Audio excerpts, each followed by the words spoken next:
আসলে শ্রমিক কল্যাণ ফাউন্ডেশন 2013 সালে একটি আইনের মাধ্যমে এই ফাউন্ডেশনের যাত্রা শুরু হয়। মূলত শ্রমিকদের কল্যাণের জন্য এই ফান্ডটা গঠিত হয়েছে এবং এটা এই কাজটাই করার কথা। কিন্তু যেটা সেক্রেটারি বললেন যে আমাদের অধিকাংশ শ্রমিকরাই জানেই না যে তাদের জন্য এরকম একটা ফান্ড আছে এবং কিভাবে আবেদন করতে হয় এই প্রসেসটাও হয়তো জানা নেই। ইতোপূর্বে এই ফান্ডের ম্যানেজমেন্ট নিয়েও অনেক ধরনের অস্বচ্ছতা এবং ফান্ডের ম্যানেজমেন্ট নিয়ে অনেক প্রশ্ন ছিল। আমরা চাই যে সরকারের এই যে কাজ করার যে প্রত্যেকটি মেকানিজম সরকারের মধ্যে আছে, আইন আছে, কিন্তু সেটার প্রকৃত বাস্তবায়ন আমরা দেখিনি বিগত সময়গুলোতে। আমরা সেই বাস্তবায়নগুলো করতে চাই এবং এটা যেহেতু শ্রমিকদেরই অর্থ, কোম্পানিগুলো এখানে অংশগ্রহণের মাধ্যমে এটা আমাদের কাছে আমানত হিসেবে রাখে। আমরা সেটাকে সঠিকভাবে জবাবদিহিতা এবং স্বচ্ছতার ভিত্তিতে শ্রমিকদের কাছে পৌঁছে দিতে চাই এবং এটা যেন এই তথ্যগুলো যেন যে কোম্পানিগুলো অংশগ্রহণ করে তারাও দেখতে পারেন এবং একই সাথে শ্রমিকরা আবেদন করলে তারাও যেন ফলো আপটা রাখতে পারেন যে তার আবেদনটা কোন অবস্থায় আছে।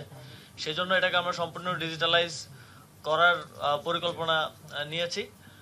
এটা সম্পূর্ণ ডিজিটাল পদ্ধতিতে আমরা এই বিতরণটা করব যাতে স্বচ্ছতা এবং জবাবদিহিতাটা নিশ্চিত হয় এবং একই সাথে এই আইনের অধীনে আওতাভুক্ত আরো যেসব প্রতিষ্ঠান বা ব্যবসায়িক প্রতিষ্ঠান এখনো এই শ্রমিক কল্যাণ ফাউন্ডেশনে অংশগ্রহণ করছেন না তাদেরকেও কিভাবে এর আওতাভুক্ত করা যায় আমরা তাদের সাথে যোগাযোগ করব এবং আহ্বান থাকবে আপনারা শ্রমিকদের কল্যাণের উদ্দেশ্যে শ্রমিক কল্যাণ ফাউন্ডেশনে যেই অংশগ্রহণটা করার কথা আপনাদের সেটা অংশগ্রহণ করবেন এবং শ্রমিকদের প্রতিও আহ্বান থাকবে আপনারা আবেদন করুন। আমরা আমাদের দিক থেকে সর্বোচ্চ চেষ্টা করব যারা প্রকৃত অর্থেই এই ফান্ডটা পাবেন তাদের কাছে এটা যাতে আমরা স্বচ্ছতা এবং জবাবদিহিতার ভিত্তিতে পৌঁছে দিতে পারি। আমরা বিশ্বাস করি যে এক্সিস্টিং যে ব্যবস্থাগুলো আছে সেগুলোকে যদি আমরা সচল করতে পারি তাহলে আসলে বাংলাদেশের অধিকাংশ সমস্যার সমাধান হয়ে যাবে, নতুন কিছু না করলেও। ইতোপূর্বে আমরা অনেকেই জানতাম না এই বিষয়গুলোতে, সেজন্য জানানোর জন্যই মূলত আজকে আপনাদেরকে আহ্বান করা এবং মিডিয়ার প্রতি আমাদের আহ্বান থাকবে আপনারাও ব্যাপারটাকে সেভাবে উত্থাপন করবেন এবং কিভাবে আবেদন করতে হয় এই ব্যাপারগুলো উত্থাপনের জন্য বিস্তারিত তথ্য আমাদের অফিস থেকে আপনারা সংগ্রহ করবেন। এবং এই সরকার আমরা বলতে চাই যে যেহেতু আমি শ্রম কর্মসংস্থান মন্ত্রণালয়ের দায়িত্বে আছি, শ্রমিকদের সার্বিক উন্নয়নের লক্ষ্যে আমরা কাজ করছি এবং সামনের দিনগুলোতেও কাজ করে যাব। আপনারা জানেন কিছুদিন আগেই আমরা শ্রমিকদের যেই 18টি দফা ছিল সেই দফাগুলোর সমাধান মালিক পক্ষ শ্রমিক পক্ষের সাথে আলোচনার ভিত্তিতে তাদের স্বাক্ষরিত একটি যৌথ বিবৃতিতে আমরা সেগুলোর সমাধান দেওয়ার চেষ্টা করেছি এবং যেই দাবিগুলো মেনে নেওয়া হয়েছে সেগুলো বাস্তবায়নে এখন জোর দেওয়া হচ্ছে। আপনারা এই ডেভেলপমেন্টও সামনের দিনগুলোতে দেখতে পাবেন। একই সাথে আমরা মনে করি যে বাংলাদেশে যে শ্রমিকরা আছেন তারা আমাদের যে বিশেষ করে গার্মেন্টস ইন্ডাস্ট্রির শ্রমিকরা আমাদের যেই এক্সপোর্টের একটা বড় অংশ তাদের কন্ট্রিবিউশন থেকেই আসে, তাদের পরিশ্রম থেকেই আসে। তো তাদের জন্য মালিক পক্ষের সাথে আলোচনার ভিত্তিতে তাদের সার্বিক জীবনযাত্রার উন্নয়নের লক্ষ্যে কিভাবে কাজ করা যায়, রেশন সহ আর অনেকগুলো দাবি আছে আপনারা জানেন, আমরা ইতিমধ্যেই সেগুলো নিয়ে কাজ করছি। সামনে আশা করি এই বিষয়ে আপনাদেরকে সুখবর আমরা দিতে পারবো এবং দৃশ্যমান ভাবেই সেগুলো ফুটিয়ে তুলতে পারবো। এবং আমরা আহ্বান জানাতে চাই শ্রমিকদেরকেও যে আপনারা আপনাদের কর্মক্ষেত্রে আমাদের গত ঘোষণার পরেই ফিরে গেছেন, দু একটা জায়গায় কিছু সমস্যা আছে সেগুলোকে আমরা অ্যাড্রেস করছি, আমরা সেগুলো নিয়ে কাজ করছি। আপনারা যদি ধৈর্য ধরে আমাদেরকে সময় দেন আমরা এই দেশের শ্রমিকদের সার্বিক কল্যাণের লক্ষ্যে সকল স্টেক হোল্ডারদেরকে সাথে নিয়ে কাজ করে যাব। ধন্যবাদ। সেটার ম্যানেজমেন্ট নিয়ে অনেক কোশ্চেন আছে যে আমরা এমনও পেয়েছি যে আমাদের এই কোনো কর্মকর্তা কিংবা কর্মচারী তার নির্দিষ্ট একটা লিস্ট এনে সেই অনুযায়ী নিয়ে গেছে হয়তো বিগত সময়গুলোতে। তো এখানে স্বচ্ছতা আনাটা খুব জরুরি আমাদের কাছে মনে হয়েছে এবং এটাকে সম্পূর্ণ ডিজিটালাইজ করলে সেক্ষেত্রে এই ধরনের আর কোনো অভিযোগ আসারও সুযোগ থাকবে না এবং এটা সবার জন্য ওপেন হবে। এবং সেটা ইতিপূর্বে এই ফান্ড ম্যানেজমেন্টটা কিভাবে হয়েছে এবং আপনারা জানেন যে আমাদের অনেকগুলো ব্যাংক খাতেও কয়েকটা ব্যাংক ঝুঁকিপূর্ণ অবস্থায় আছে, সেখানেও আমাদের এই শ্রমিক কল্যাণ ফাউন্ডেশনের কিছু ফান্ড আছে। এটা নিয়ে ক্যাবিনেটেও আলোচনা হয়েছে, শুধু আমাদের না, বন পরিবেশ মন্ত্রণালয় সহ আরো অনেকগুলো মন্ত্রণালয়ের ফান্ড এই ঝুঁকিপূর্ণ ব্যাংকগুলোতে আছে। তো এই সবকিছু মিলিয়েই আমরা এইটার ম্যানেজমেন্ট নিয়ে ইতিপূর্বে কোনো সমস্যা থেকে থাকলে সেগুলো ইনকোয়ারি করার চেষ্টা করছি এবং সামনে আরো কিভাবে বেটার ম্যানেজমেন্ট করা যায় আমরা ডিজিটালাইজেশনের কথা বলছি এবং ঝুঁকিপূর্ণ ফান্ডগুলোকে কিভাবে আসলে উদ্ধার করা যায় সেটা নিয়ে আমরা কাজ করছি। হ্যাঁ, আমরা এখন পর্যন্ত 30,285 জন শ্রমিককে 141,66,00,000 টাকা দিয়েছি। 141 কোটি 66 লক্ষ। আমাদের ফান্ডে এখন পর্যন্ত জমা আছে হলো 1026 কোটি টাকা। 1026 কোটি টাকা।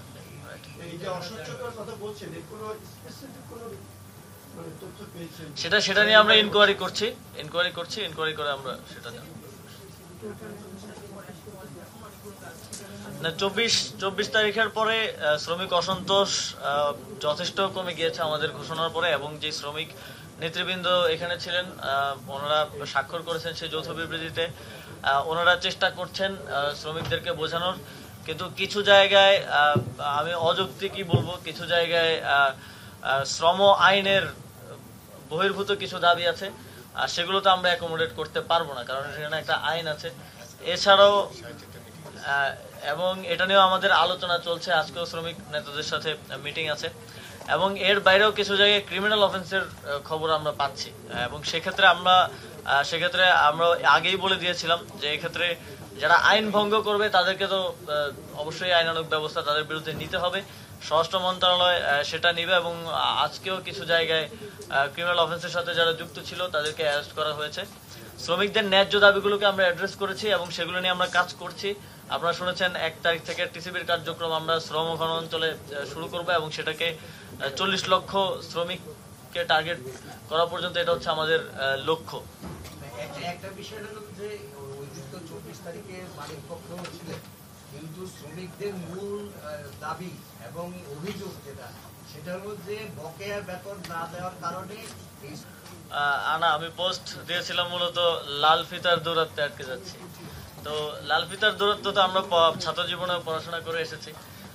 এখন যে কোনো কাজ আসলে প্রসেস ফলো করে করতে গেলে একটু সময় লাগে, কিন্তু আমরা ইতিপূর্বে বাইরে থেকে এই সময়টা মিসম্যানেজমেন্ট বলেন বা সদিচ্ছার অভাব বলেন সে কারণে আরো বেশি লাগতো, কিন্তু এখন আমরা আমার জায়গা থেকে আমি চেষ্টা করি খুব দ্রুত সেই কাজগুলো করার জন্য। এবং ইতিমধ্যে আপনারা হয়তো দেখে থাকবেন যে আগে এমনটা হতো যে আমাদের যুব ক্রীড়া মন্ত্রণালয়ে যে বিভিন্ন আন্তর্জাতিক খেলা খেলার জন্য আমাদের খেলোয়াড়রা যেত, সেক্ষেত্রে জিও সাইন করা নিয়ে অনেক ঝামেলা হতো আগে, যে খেলার আগের দিনও জিও পাচ্ছে না। আমরা কিন্তু সেটা খুব দ্রুত করে দেওয়ার চেষ্টা করি এবং আমরা ফেডারেশনগুলোকে বলেছি আপনারা আগে পাঠাবেন এবং আমরা নিজেদের দিক থেকে যাচাই করে খুব দ্রুত সেটা করে দিই। ইভেন 10 দিন আগেও হয়ে যায় তাদের যাওয়া।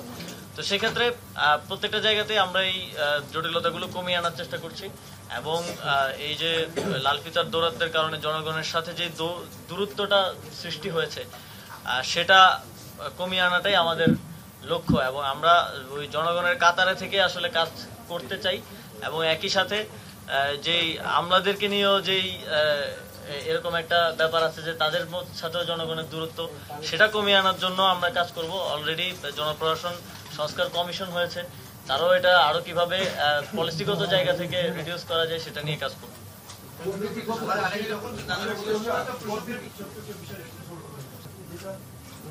সাকিব আল হাসানকে নিয়ে একটা আলোচনা করছে, উনি একটা নিরাপত্তা চেয়েছেন। আপনি যেহেতু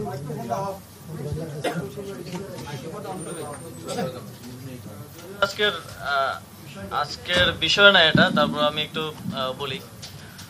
আর বিসিবি এ বিষয়ে হয়তো একটা বক্তব্য দিয়েছে এবং রাষ্ট্রের জায়গা থেকে রাষ্ট্র প্রত্যেক নাগরিককেই নিরাপত্তা দিতে বাধ্য এবং সেটা আমরা তো অবশ্যই করব। এখানে সাকিব আল হাসানের পরিচয় দুইটা, এটা আমাদের মনে রাখতে হবে। খেলোয়াড় হিসেবে একটা পরিচয়, আরেকটা হচ্ছে ওনার রাজনৈতিক পরিচয়। উনি আওয়ামী লীগের প্যানেল থেকে একজন এমপি ইলেকশন করেছিলেন। তো মানুষের মধ্যে তো এই দুইটা নিয়েই মিশ্র প্রতিক্রিয়া আছে। এখন খেলোয়াড় হিসেবে আমাদের একজন খেলোয়াড়কে যতটুকু নিরাপত্তা আমাদের দেওয়ার দায়িত্ব, সেটা অবশ্যই আমরা দিব। তিনি দেশে আসলে আমরা সেটা দিব। এবং তার নামে যে মামলাটা হয়েছে, হত্যা মামলা, সেটার বিষয়ে আমরা ইতিমধ্যেই বলেছি, ইতিমধ্যেই আইন মন্ত্রণালয়ও বলেছে যে সংশ্লিষ্টতা না থাকলে প্রাথমিকভাবেই নামটা বাদ দেওয়া হবে। কিন্তু ওনার রাজনৈতিক পরিচয়ের কারণে জনগণের মধ্যে যদি ক্ষোভ থাকে, তাহলে মনে করেন আমার নিরাপত্তার জন্য কয়জন, 5 জন পুলিশ কনস্টেবল থাকে আর একজন গানম্যান থাকে। আমার উপরে যদি দেশের 16 কোটি জনগণের, লেটসে 10 কোটি জনগণের যদি ক্ষোভ থাকে, তাহলে এই 5-6 জন আমাকে কি নিরাপত্তা দিবে? আমারও তো সেক্ষেত্রে নিরাপত্তার সুযোগ নেই। তো সেক্ষেত্রে জনগণের যদি কোথাও ক্ষোভ থাকে, সেটাকে তো আমাকেই রিডিউস করতে হবে আমার কথা দিয়ে। তো আমার মনে হয় যে ওনাকে ওনার জায়গাটা পরিষ্কার করা প্রয়োজন রাজনৈতিক জায়গা থেকে। ওনার যে রাজনৈতিক অবস্থান, সেটা নিয়েও কথা বলা প্রয়োজন। অলরেডি মাশরাফি বিন মুর্তজা বোধহয় কথা বলেছেন সেই বিষয়টি নিয়ে। তো জনগণের পক্ষ থেকে যদি নিরাপত্তা ঝুঁকি থাকে, সেটা কেউই কাউকে আসলে দিতে পারবে না। শেখ হাসিনাকেও তো নিরাপত্তা দেওয়া যায়নি, তাকে দেশ ছেড়ে পালাতে হয়েছে। তো সেই জায়গাটা, রাজনৈতিক বিষয়টা পরিষ্কার করা প্রয়োজন বলে আমি মনে করি। কিন্তু একজন খেলোয়াড় হিসেবে আমাদের প্রত্যেক খেলোয়াড়কে নিরাপত্তা দেয়াই আমাদের দায়িত্ব, এবং সেই দায়িত্বটা আমরা পালন